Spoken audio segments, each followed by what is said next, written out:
MLA గారికి మరియు అధికార పార్టీ నాయకులకు తెలియజేసేది ఏంటంటే, మేము అధికారంలో ఉన్నప్పుడు రోడ్లు వర్క్ నడుస్తున్నా కూడా వీళ్ళు కావాల్సుకొని రోడ్డు పనులు చేస్తున్నారని కూడా వీడియోలు పెట్టి ఫోటోలు పెట్టిన రోజులు కూడా ఉన్నాయి. ఇప్పుడు ఉన్న పరిస్థితులలో మీరు చూసుకున్నట్టయితే వీళ్ళు వచ్చి 9 నెలలు అయిపోయింది. కాంట్రాక్టర్లు కూడా అందుబాటులో ఉన్నారు. జరిగే చోట పనులు నడుస్తున్నాయి. డాంబర్ కూడా వేసిన దాఖలాలు ఉన్నాయి. కానీ ఇక్కడ మేజర్ గా మన బెజ్జంగి నుంచి గన్నేరవరం మండల కేంద్రానికి వెళ్లే రోడ్లో బేగంపేట వరకు రోడ్డు గుంతలమయంగా మారింది.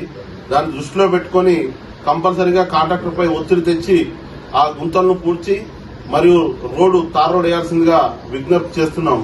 లేదంటే మేము కూడా నాట్లు వేపిస్తాం, చెట్లు నాటిస్తాం. కంపల్సరీగా ఉన్న రైతులు ఏదైతే ఉందో రైతులు ఇబ్బంది పడకుండా, ఇప్పుడు రైతులు పంటల దగ్గరికి వెళ్లే టైం దగ్గరికి వచ్చింది కాబట్టి, ఎందుకంటే రైతులు ప్రయాణికులు బాగా అవస్థపడుతున్నారు. వాళ్ళని దృష్టిలో పెట్టుకుని కాంట్రాక్టర్ పైన ఒత్తిడి తెచ్చి ఆ డాంబర్ రోడ్ పూర్తి చేసి ప్రజలకు అందుబాటులో తేవాల్సిందిగా కోరుతున్నాం.